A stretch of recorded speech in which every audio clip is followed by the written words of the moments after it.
Back to dignity, that's the call of the day.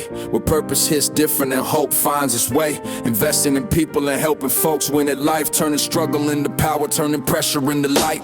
This is Back to Dignity podcast. My name is Juan. That person over there is Summer. This is our her cousin, my best friend, Tommy. Hello. We brought him in today to ask him a couple questions regarding TBIs, mental health, disabilities, and things of that nature. Tommy, first question. Obviously, we know the answer, but we gotta ask just for the Yameen. Nah, I'm playing. Do you have any friends or siblings? Yeah, so that, have a TBI, traumatic brain injury, or any other types of disabilities? Yeah, I have a younger sister that's 15 years old. She has a traumatic brain injury. It was caused by a brain bleed because of a car accident while she was still in the womb. And then I have one myself, but it's a lot less severe. Okay, actually, starting with that, speaking of yourself, what type of TBI would you say you have? Well, the doctor told me it was a moderate TBI. It would have been mild, but I'm missing more than 24 hours of memory time. So it was really just some type of impact. I woke up, went to the hospital, Don't remember being in the hospital. Okay, that's interesting. Okay, so for me, I don't know how that works, but like, how do you determine if it's moderate, severe, or like a light thing? So with my case, they told me that the way that they classified it as moderate, the only thing that checked that box was if you have more than 24 hours of time missing from your memory.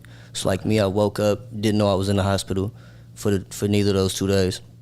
So that's what took it from mild to moderate. So is that how they determine it, or is it just like a case-by-case situation of like, depending on how much memory you're lost? So they have, it's almost like a box of checklists of like, from what they showed me, of these things. So if it doesn't hit this marker, it'd be mild. So what made mine moderate was that loss of time. So there's different things. I'm assuming it's more like case by case, depending on the person and the situation. Sounds about right. There's a checklist. The injury. Yeah. There is a checklist. Stuff like that. Okay, about your sister, what type of disabilities or TBIs does she have, if you don't mind? So she when my mom was pregnant, we got T-bone. So she went to the hospital. My mom was only 6 months pregnant with her. So when my mom got T-bone, her placenta erupted, and so they did an emergency C-section, and she had a brain bleed, and she was 2 pounds. So then from there, they were having her breathe through a plastic bag, trying to get her to breathe. And then they went ahead and she stayed in NICU for 4 months. And then they told her, so basically her brain would reroute itself. So it went from the brain bleed, it rerouted itself. So it's like a little hole in the brain. And then she's triplegic. She has the use of one of her arms, and she got autism. But don't know if that's from the brain injury.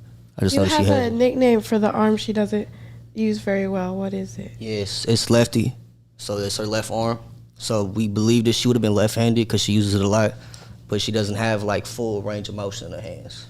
Well, she does with her right arm, but not in her legs or her hand. And when I go over, you guys have like a cast that she puts on every once in a while to like help with the left hand, right? Yeah, she has a hand brace that holds, because her hand's like this, it holds her hand out like flat, so she'll wear that every day. She has certain things like that. She rides in a wheelchair. That's how she moves around. Is it like, does she fight it sometimes, or is it like easy, like she knows the routine, she's comfortable with it? It depends. It depends on the day. I mean, it depends. Only my dad can put the brace on her, so nobody is allowed to put the brace on her because she's very, very specific in who she likes to do what. Yeah, she has that. She has 2 metal rods in both her hips from double hip surgery. She recently had spinal surgery. Wow. Last year? She's due for another hip surgery because her hip's coming out. So she's supposed to go into surgery. Your mom and her went to the doctors this morning. What was that for? Yeah, so she has, from her spine surgery, holes keep opening up in her back, like about this big. So they can't put her into surgery for her hip because her hip's coming out of place until they get those holes closed up. So we're trying to figure out if we can get her in for surgery or the things of that nature, because they have to put her on her back, so they won't do surgery with an open hole. Yeah. Okay. Back to what you just said. She's triplegic. What exactly does that mean? So What is that? That means she can't use neither of her legs, and her left arm is incapacitated. She can move kind of like the elbow, but the wrist and the hand, she really doesn't have no moving over. And then her right arm is completely functionally stable. It's just like my arm. So that's how she moves around in a wheelchair, things like that. Okay. How do you think that she views herself with her disabilities? I don't think she's fully aware of that she's different. I think she just kind of looks at it like that's who she is, you know what I mean? Because it wasn't like she was born and then later into her life, like the injury happened. So she's you don't always. think she sees anything different from her, and then like if Juan would come over or like me or somebody else, like you don't think she can comprehend like there's a little difference? I think she can comprehend it, but I think it's more of she doesn't like she'll look and see somebody's wheelchair, be like, oh, wheelchair. But I don't think she views herself as being special needs or really any of that way, because she doesn't really think like that. She's just thinking of what she can do. Word. So as a big brother, I know that it's your little sister. How do you think her experiences in school are? She loves school. School's probably her number one favorite place to go.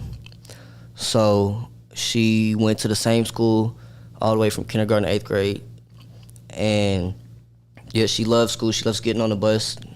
Some of her autistic tendencies are there's like certain things that she likes. You know what I mean? Like she likes to get on the bus and ride the bus. She likes to go to school because I think that's like her personal time, because she's at home all day. Other than that, she goes to school, she sees her friends. So I think in terms of it's been fairly easy for her in school just because she likes it so much. Because she could make it a lot harder, but she's gotten a lot better. She was a lot of behavioral issues when she was younger, but it's all gotten a little better as she gets older. Were those like behavioral issues at home or just in general, like everywhere? It was everywhere. It was like back to the autism thing. Like she wants to wear the same shirt every day. It's like if somebody didn't know they went to put this shirt on her, she'll flip out. And if she gets angry, she's not really gonna be able to tell you. You know what I mean? Right. You gotta calm her down in order for her to tell you.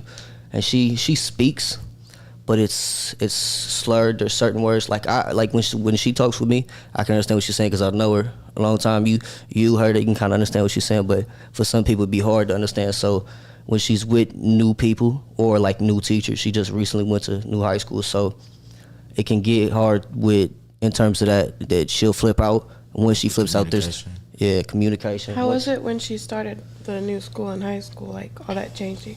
It was good and bad. When she first got there, she's one to bully the teachers a little bit. So the first 2-3 months, she's smart. She knows that they don't know what she can do yet. So she got up there, we went in there, and they didn't know she could talk. They didn't know she could move her left arm at all. They didn't know she could feed herself, because she feeds herself.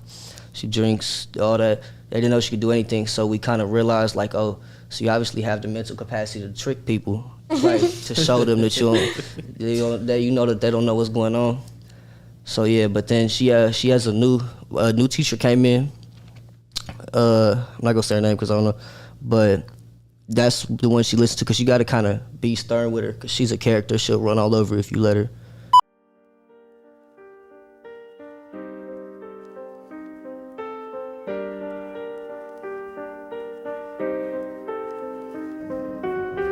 Back to dignity, that's the call of the day. Where purpose hits different and hope finds its way. Investing in people and helping folks win at life. Turning struggle into power, turning pressure into light.